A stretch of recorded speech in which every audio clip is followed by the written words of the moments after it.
You're moving near Pleiku in the Central Highlands, late 1960s. It's hot, but not unusual. You've been sweating all day. The man ahead of you slows.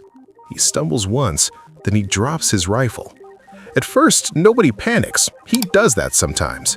But when you grab his shoulder, his eyes don't focus. He tries to speak and can't finish the sentence. 10 minutes ago, he said he was fine. That's the danger in Vietnam. Medical emergencies didn't announce themselves. They took men out of the fight before anyone agreed something was wrong. In this briefing, you're moving through 4 of the deadliest medical emergencies U.S. soldiers faced, how they felt in the body, how fast they escalated, and why, once they started, return was unlikely. What hits you first is the heat, because it doesn't feel like an emergency until it already is. Your mouth goes dry, your tongue feels thick. You're still walking, but your balance is off. Your hands don't grip the sling the way they should. Infantry patrols in the late 1960s carried canteens like lifelines. Once a man collapsed, the unit paid for it in time, noise, and exposure. A Marine rifleman later recalled the moment his squad stopped and passed water forward. Pass up one canteen. Corpsmen poured water over a man who had stopped sweating while everyone else burned their own supply. Army medical histories and unit after-action reports described heat casualties as predictable. On the line, they felt like betrayal, your body shutting down before contact. The psychological effect was shame. No one wanted to be the reason the patrol slowed. From that point on, he wasn't mission capable. And once you see heat drop a healthy man without warning, you understand the next emergency is worse, because fever doesn't give you even that much notice. Now the chill starts inside your bones, even in tropical air. Your skin is burning hot, but you're shivering. Your thoughts slip. You lose the last grid you called in. You can't finish a sentence. Preventative medicine briefings in U.S. Army Vietnam warned of sudden fever spikes, dengue-like illness, malaria, infections that could drive temperatures into the 103 to 105 range.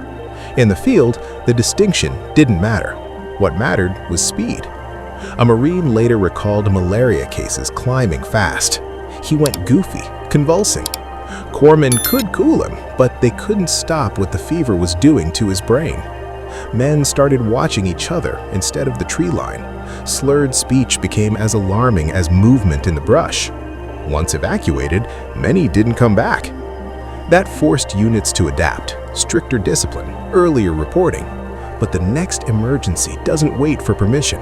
It comes from inside the body, and it comes violently.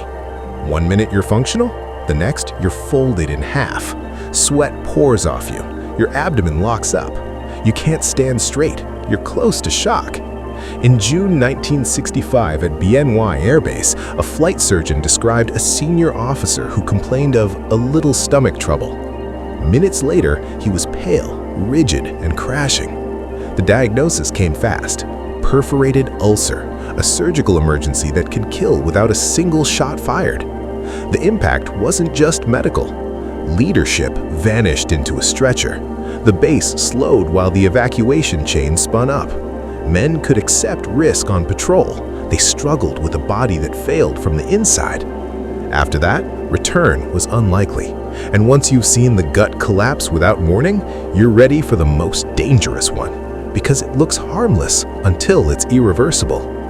Here's what most people miss. Some of the deadliest medical emergencies started with the words, "I don't feel good."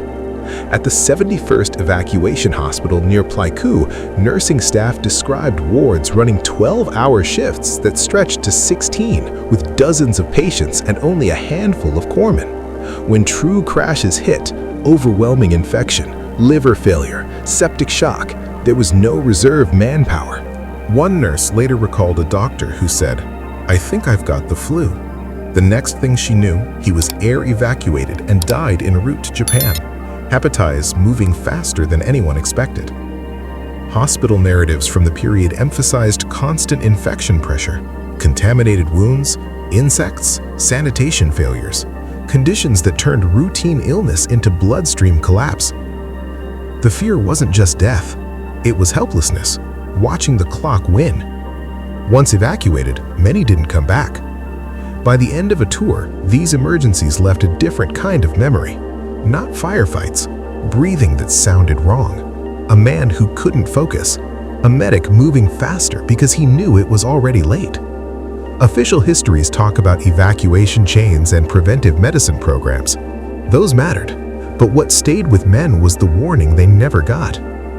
In Vietnam, the body could fail in silence, and when someone said, "I'm fine," you never fully believed it again.